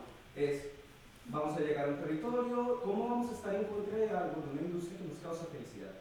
Los efectos negativos del turismo en una ciudad son muy difíciles de controvertir a nivel político y a nivel social, porque es incluso estar en contra del placer de otra persona, porque el turismo es valioso, y tú para viajar tienes que ser feliz. Si vas a viajar es para que seas feliz, que es muy contrario. Tú puedes estar muy en contra de cualquier otro tipo de industria, agricultura exhaustiva, de cuerpos de grado, suelo, bla, bla, puedes implementar políticas al respecto. Minería, puedes implementar políticas al respecto, hombre, pues está contaminando el aire. Turismo de masas. Una cosa es el turismo, otra cosa es el turismo masivo, sin control, que está causando daño patrimonial a las ciudades, y no solamente patrimonio físico, ¿no? También está lo intangible. Ese es lo más grave, ¿eh? Ese es lo más grave, porque si se pierde, y se puede perder fácilmente. Hay un comerciante en Lagunillas, Dante, voy a interrumpir, porque si no se me va a olvidar, que dice una expresión sobre el turismo que a mí me caló mucho, porque claro, los comerciantes de Lagunillas que quedan son 4, o sea que es que no quedan más. Estos comerciantes además, ahora que le están haciendo la peatonalización esta, tal, bueno, ya les han vendido a ellos como, y ellos, claro, ellos así, como diciendo, ajá. Bueno, pues cuando el tema del turismo les dijeron, no os preocupéis, los turistas van a venir y van a comprar. Tú tienes una frutería, pues te vas a comprar manzana. Tú tienes una droguería, pues te vas a comprar pasta de dientes. No te preocupes. Y uno de esos comerciantes decía, el turismo es como la lluvia en el campo. Cuando cae en tromba, hace un destrozo. Pero cuando va cayendo organizadamente y levemente, es absorbible en la tierra y produce fruto. Pero lo que está cayendo aquí cae en tromba. No tiene ningún sentido porque va arrasando. Eso, que era muy gráfico en mi cabeza, me hizo entender la situación. Y que una cosa es el turismo, yo creo que estamos todos a favor del turismo, pero un turismo sostenible en todos los aspectos y un turismo con un poco de orden, sobre todo para no impactar, aparte de en temas económicos. Yo ya no voy a entrar en si aporta o no aporta, si da empleo de calidad o no, pero lo que estamos hablando en esta charla, que es la parte de identidad, la parte más intangible que tú acabas de comentar, esa parte, ¿quién la está evaluando? ¿Quién la está valorando? ¿Quién está valorando que en un barrio haya un bloque entero de apartamentos turísticos en lugar de un bloque de vecinos? ¿Quién hace esa valoración? ¿Quién dice, mira, hay un apartamento turístico aquí, vamos a hacer este bloque de apartamentos turísticos y esto conlleva que no haya tantos habitantes aquí, tantas viviendas, tantas familias no van a poder estar aquí porque lo vamos a dedicar a esto? Es que si empezásemos con ese discurso, a lo mejor eso que tú dices de que todo el mundo vemos bien porque es algo que nos hace feliz el turismo, entonces no podemos estar en contra de algo que nos hace feliz, pues a lo mejor nos haría reflexionar y replantearnos las cosas de otra manera y entender cómo deben de repartirse los espacios en la ciudad. Porque no tiene sentido, sobre todo para la Semana Santa, no tiene sentido pasear por un decorado. No tiene sentido. Si estamos criticando el recorrido oficial constantemente, porque si en la Plaza de la Marina aparece la Fórmula 1, que si no sé qué, no sé en cuánto, pero si es que luego pasas por unas calles en las que no te ve ningún malagueño, en lo que no hay nadie que sepa ni qué nombre tiene tu cofradía. Es una cosa que yo además me fijo mucho, cuando estoy en la calle viendo Semana Santa, me fijo mucho en las ventanas y los balcones del barrio. Me fijo porque cuando yo era niño yo recordaba en Cali, en el barrio de la Viña, salida de la Palma, los balcones Claro. Y en Málaga me pasó una cosa muy curiosa cuando vi el lunes santo, que vine del cautivo por mármoles, que aquello era balcón lleno, gente a tope, y luego vi Pasión en calle Granada. Y decía, es que está pasando por un decorado de casas fantasmas. No había una ventana abierta. Claro. Pero sale bien, pues. Sale muy bonita en la foto, ¿verdad? Es muy curioso cómo cuando estos iconos llegan a los barrios, son los barrios los que le dan esa identidad de barrio, porque la imagen llega en blanco, como que te dice, llega al cautivo, llega a la Virgen de los Ríos, curiosamente son dos imágenes que transformaron su cofradía, porque absorbieron las devociones de ambas cofradías, en una la Virgen y en otra el Cristo. Y como ahora, en este escenario que nos estás contando, es la imagen, que yo creo que es lo que, por donde iba él también, lo poco que queda de identidad en ese barrio. Sí, sí, sí. La devoción. Es lo único que Es queda. lo único que queda. El único que queda es el icono, el problema es la supervivencia del icono. Antes se ha dado la vuelta. Antes yo te daba la identidad a ti, pero ahora tú eres el que me la das. Pero eso es lo que tú estabas, perdona que me meto nuevamente, pero eso es lo que tú estabas planteando antes. Tú decías que las cofradías, por ejemplo, tenían que dar un paso más allá para ser más contestatarias con una situación de ese tipo. Yo las veo como tal. El hecho de que, por ejemplo, una cofradía, un traslado, una salida, pase por un sitio, tú has puesto una fotografía que son algunas de ellas ejemplarizadoras, pase por un sitio totalmente desolado, es un grito para que ese sitio no siga así. Me explico. Un ejemplo cercano. Ahora hemos leído en la prensa, el Jueves Santo, se va a organizar todo lo que es la Guardia, el Desembarco de la Región. Ya han empezado a salir voces que luchando o criticando el mal estado que tiene la iglesia de Santiago, perdón, de Santo Domingo. Caramba, ha habido un poco de contestación y ya se ha planificado que con posterioridad a la Semana Santa la iglesia de Santo Domingo se va a restaurar. ¿Eso por qué se hace? Porque hay un acto que celebra una cofradía. Ahí tienes tú esa, esa utilización o ese uso que pueden hacer las cofradías de esa voz un poco de protesta para recuperar ese patrimonio. Yo soy de rescate, la capilla de Calle Agua se restaura porque hay una cofradía detrás que está dando el tono. En eso totalmente. Y muchos sitios, y muchos entornos donde hay una cofradía se mantienen o se revitalizan. El resultado a lo mejor no es de la agrado de todo el mundo, ahí podemos tener varias cosas, pero se revitaliza porque hay una gente que está detrás luchando. Nada más que con su presencia, nada más que con su paseo, nada más que con su salida. Está luchando para que eso se revierta de alguna manera. Pongo el ejemplo otra vez de Cofre Dulce. El resultado no nos gusta, o no nos gusta mucho, no hemos pensado en ese tipo de historia, pero hay una revitalización de ese sitio. Eso es una voz contestataria que tiene la cofradía. A lo que tú aludías, que dé un paso más adelante, pues míralo, no hace falta salir a la calle con una pancarta, pero nada más que tú haciendo cosas por el barrio, ya es una forma de protestar y luchar por ese barrio. Evidentemente, el siguiente paso sería traer gente que considera esa devoción, vale, pero poquito a poquito, esto no se puede hacer de una forma radical, pienso. Entonces lo que hay que cambiar, o sea, antes llegábamos a los sitios y teníamos la gente y ahora la gente la tenemos que buscar. Sí. Pero es que lleváis razón los dos, ¿eh? Sí, total, que no son posturas contrarias, no son posturas contrarias. Son diferentes aristas del mismo Sí, sí. Son los grandes custodios ahora mismo del patrimonio de Sí, total. del patrimonio de Málaga. Totalmente. Pero es que yo también comprendo a Fran, la cosa no se debe quedar ahí solamente en custodiar un icono, o sea, es la identidad de ese icono, lo que rodea ese icono, la gente, la identidad de un sitio. Y si se pierde... Y porque tienen fuerza, porque las cofradías por ahora siguen teniendo fuerza, tienen unas nóminas de hermanos importantes, tienen ahí un núcleo importante. No sabemos cómo va a evolucionar tampoco, ¿no? Yo no quiero ser aquí un pájaro de mal agüero ni adelantar una crisis, no voy por ahí. Ojalá de todas las cofradías tengan cada vez más hermanos, porque eso significará que hay más gente movilizándose por algo que pone en valor a la propia ciudad, que son las cofradías, ¿no? Pero sí que es cierto que las cofradías tienen un poder porque tienen a un gran número de hermanos detrás y suponen algo, y cuando ellos hablan hay alguien que les escucha. No es lo mismo un vecino solo hablando al ayuntamiento o hablando que una cofradía, ¿no? Y entonces yo voy un poco más a que las cofradías tengan una visión a medio y largo plazo de las consecuencias también que pueden tener todo esto en ellas mismas. O sea, que es que ya no solamente por el barrio, es que es por su supervivencia. Es que hay cofradías que la situación es muy difícil, y ya no solamente en Málaga, es que pasa en otras ciudades, en las que tienen entornos muy complicados. Hoy he conocido una cofradía que está de otra ciudad, que tiene muy difícil la salida procesional.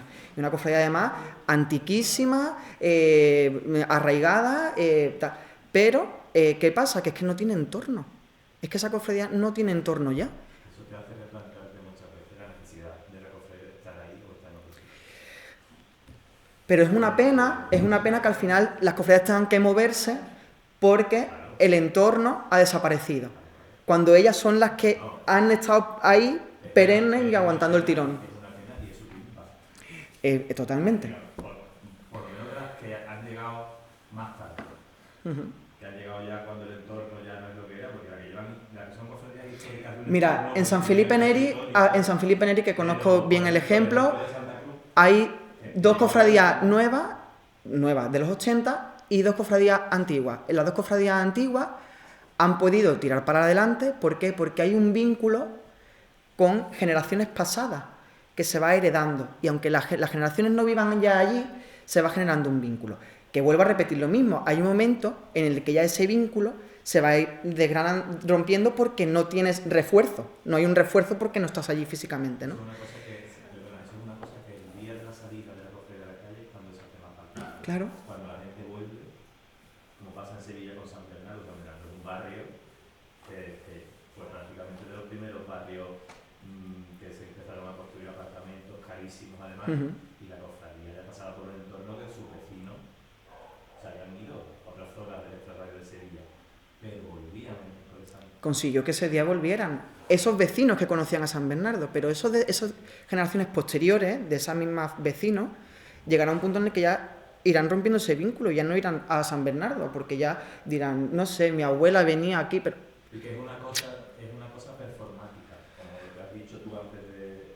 Es que, bueno, la Semana Santa toda es performática. El miércoles santo, con tu Claro. familia, probablemente a la casa donde tú vivías o donde vivía tu abuela, que ya Totalmente. no es esa casa, que es otra, pero tenías tradición de verlo allí, pero es que una cofradía el resto del año no vive de eso. Claro. Y luego también, bueno, aquí ya nos vamos a meter más cosas, pero bueno, luego las iglesias tendrían que tener unos horarios, los curas tendrían que ser curas, Bueno, que a favor de las cofradías. un beso a la iglesia. Aquí vamos, es mucho más complejo. Hemos hablado nada más que del aspecto social, sino Es que es mucho más complejo. Ya. Hay cofradías que tienen, bueno, ¿no? Ya. Como es la primera de las charlas, me voy a callar. Que ya no venimos más. Bueno, pues al final esto se ha alargado un poquito más de lo normal. Tiene mucha tela, yo creo que... Y simplemente decir una cosa, que llevo 50 años viendo procesiones en la calle, tengo 58, desde los años de la mano de mi padre, y soy optimista por naturaleza. Yo tengo cierto pesimismo con lo que le va a pasar a unas cofradías del centro en los próximos 15 o 20 años, como no se pongan las pilas y muy bien puestas. Porque van a estar en un entorno, en un parque temático, van a estar en un parque temático al cual es caro ir, no se puede aparcar, no vive nadie, da miedo, no hay nada. No pueden ni comer. No hay bares para los malagueños, no hay comercio, no hay colegios, no hay niños, no hay escaparate para poner un cartel, y encima hay 25 cofradías. Están las potentes, pero después están otras que tienen que competir por el vecino que hay. Porque el turista nunca te va a sacar nunca. Ni el turista lo que se va a poner en la cola de Santiago, que va a perder una hora. Porque el problema que tenemos, tenemos un gran problema, tenemos un aeropuerto barato. Y eso tiene sus ventajas y tiene muchos inconvenientes. Y en un wedding, que no es el centro, estamos viviendo el inconveniente de gente que viene a Málaga y no sabe dónde está. Se mete en internet, pues un vuelo barato de 17 euros desde Copenhague, y los demás yéndose a la playa en el mes de febrero comprando pizza y alcohol en el Carrefour. Y eso es, y están desapareciendo los locales comerciales, porque se están haciendo viviendas. Y ese es el primero de los medios. Y Cádiz le pasa lo mismo, pero no tiene un aeropuerto barato. Málaga encima tiene ese handicap en medio. Nosotros lo ponemos fácil. Por eso es tan importante, creo que hoy en día, el papel de las cofradías de la periferia. Porque en la periferia es donde más se mantiene el tejido social y estructural del barrio. Nueva Málaga, Teruel, La Unión. Que están muy lejos, pero lo mismo tiene que plantearse la Semana Santa. Lo mismo tiene que Aquí siempre está eso al revés, el descendimiento se vino al centro, la cena se vino al centro. Y quizás en Teatín ahora entiendo que cabe una cofradía. Es que ya no en los centros, y no de Málaga, sino ya prácticamente en toda la ciudad de los centros hay cofradías por exceso, sobran cofradías. Porque se están cerrando las iglesias, porque se están quitando misas de las iglesias, sobran. Porque no hay vida, no hay necesidad de evangelizar un centro que está muerto, que no tiene vecinos. Que vamos a evangelizar, en el momento donde hoy entra uno, donde entra otro. Las cofradías tienen que estar donde hay una necesidad pastoral, hay que llevar a Cristo donde Cristo es necesario. O sea que no sería ninguna tragedia que una cofradía con un siglo de historia se fuera a la colonia Santines, se fuera a coger al metro y se fuera allí. Que allí tiene 50.000 habitantes y hace un traslado, que los traslados los hemos inventado en Málaga, como hacemos media hora, hacemos un traslado y nos acercamos un poquito más. Es decir, que seguro la colonia tendría más Por vida. eso cada vez está funcionando mejor la pre-Semana Santa que la Semana Santa. La Semana Santa de la víspera. Porque no salen de su edad. Cuando yo era joven en Pérez de Cabello por el Pablo no había nada. Y ahora tenemos allí una mini Semana Santa. Porque es donde hay gente. Y está completamente viva. Era normal que al final naciera eso en entornos donde hay En gente. Sevilla, por ejemplo, pasa también. Pero hay como una necesidad de hay que ir al centro, hay que ir a la catedral, hay que ir al centro. Y luego por tu barrio no coges nada, porque luego cuando llega a las 3 de la mañana, a las 4 de la mañana, allí está todo el mundo ya dormido y tú encima molestas cuando llega. La gente bajando las persianas. Callaos ya. Hacer favor. Y dices tú, bueno, si esto es para que lo vea tu barrio, por eso funcionan las salidas, pero las entradas de las cofradías periféricas, bueno, Nueva Esperanza el año pasado por lo visto yo no lo vi, pero creo que lo hizo muy bien. Porque Bueno, el barrio se volvió Nueva Málaga siempre bien, espera pero las y acompaña desde la Trinidad hasta Nueva Málaga, lo acompaña. Las distancias son mucho más cortas que Málaga. La Almancarí llega a las 12 de la noche en la viña, a las 12:30 de la noche, la vecina de la viña, que la que es más joven, tiene 65 años, la señora está dormida ya. No hay edadismo en la Semana Santa. Por eso la salida es una cosa, en la salida está el barrio y en el regreso está todo el que va. Pero el barrio está a la salida. No se asusten si empiezan a ver de aquí a 10 años reviews en TripAdvisor en las cofradías por parte de Billy diciendo que no lo dejaron dormir. O sea, no se asusten. No es ninguna tontería, ya está pasando, no es ninguna tontería porque el incidente que he comentado justamente. Un director de un Sí. hotel muy malagueño se quejó del ruido de la procesión. Muy malagueño lo que Estudiantes guiriníos se han quejado de que no pueden dormir con la Virgen del Carmen en el Palo o con la Virgen o con la del Carmen de Pedregalejo. Porque hay santos. Ellos estaban encantados de vivir la experiencia malagueña, esos turistas, se ve. Es algo muy interesante cómo el icono empieza a reforzarse, incluso se ha vuelto de una u otra forma un objeto de lucha por la identidad del barrio. Eso lo he visto ahora en la Trinidad, que me he mudado a la Trinidad, y me he dado cuenta cómo el cautivo aparece como el gran icono del barrio y incluso se vuelve un icono de resistencia, porque incluso la misma imagen del cautivo como Cristo estando cautivo es una metáfora casi que perfecta a lo que es la Trinidad estando cautiva por todo el acecho de los pisos turísticos. Y tú ves como el cautivo es este icono por excelencia en el que cuando tú ves al barrio acompañándolo, sientes el respaldo que le da el barrio al icono. Que nosotros hablamos mucho de los hombres de trono que son los que levantan los iconos, pero el que empuja el icono son las promesas. Cuando tú ves una procesión de las promesas son los que están empujando al icono. De nada siempre tener hombres de trono debajo de un icono, sino el conocer detrás. Y ese es el mismo ámbito que acompaña. Porque la señora que va detrás, lógicamente, porque vive vida, es una cosa que es generacional. La gente va a faltar. Por eso es importante que se siga generando ese vínculo, que el vínculo no se rompa, porque el vínculo algún momento muere. O sea, aunque lo heredes, algún momento muere, en alguna generación va a morir. No te va a quedar forma. Carmen, por ejemplo, porque el Carmen, la persona que es devota de la Virgen del Carmen es devota de la Virgen del Carmen en general. ¿No? De todas las vírgenes del Carmen. Porque su abuela era, su madre era, su tía era. Entonces ahí hay como una cosa que, aunque yo no sea creyente, yo no sea religioso, era la Virgen de mi madre. Eso como se presta más, que lo tienen más fácil a la hora de sobrevivir y de regenerar que otras imágenes.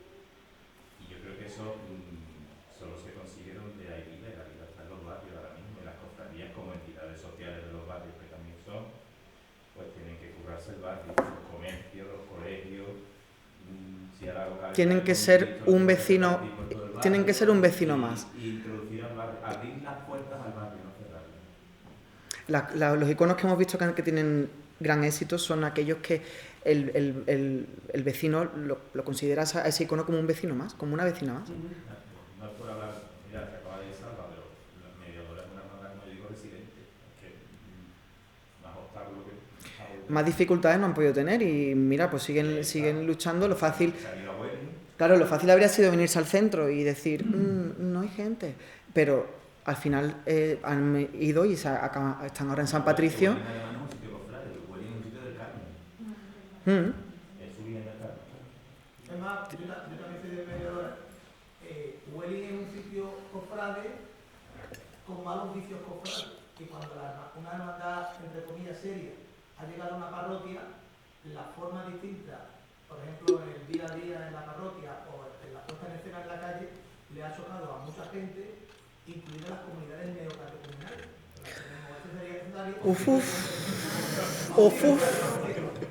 No, pero es positivo. Entonces, daros cuenta, hay una mezcla explosiva entre lo que es la evolución del Carmen de Welling, con todos los defectos que ha tenido en los años 80, cómo estaba mejorando en la puesta en escena, y lo que es el tópico que a veces, el tópico negativo que tenemos los cofrades en la propia iglesia y en muchos vecinos. Cuando llegan allí y ven que un hermano mayor hace la primera lectura del domingo y que se creen fuera de juego. Sobre todo en el mundo Carmen de Welling, hemos hablado de iconos pop, que no, es un icono que no es pasionista, pero no hay una cosa. Sí, no ha metido ninguna gloria. O sea, yo cuando vi la procesión del Carmen de Welling el año pasado, a mí me explotaba la cabeza. Yo siento que es que esto mucho estímulo, mucho estímulo. La peli de Welling, con tanto pulpito, pesaditos, Sí. Decía, es maravilloso. Pero es que es muy performático, es muy performático. Ahí mira, pues ahí le podría haber contado yo la historia de que cuando éramos pequeños, mi familia que tiene tradición marinera, que como ha dicho Esther, estéticamente en Nuevo San Andrés pues se hacían las redes de pesca y tal, pero nosotros tenemos mucha tradición. Es más, cuando yo nací, que fue una cosa muy complicada, ¿no, papá? Pues me encomendaron a la Virgen del Carmen y nosotros cuando era el día de la Virgen del Carmen llevamos un hidropedal.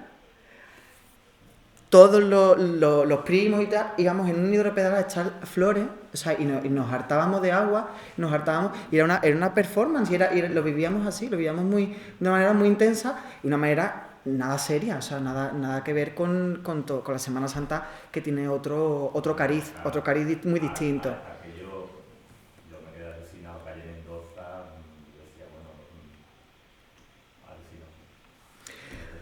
Pues familia, muchas gracias por haberme escuchado y hasta aquí.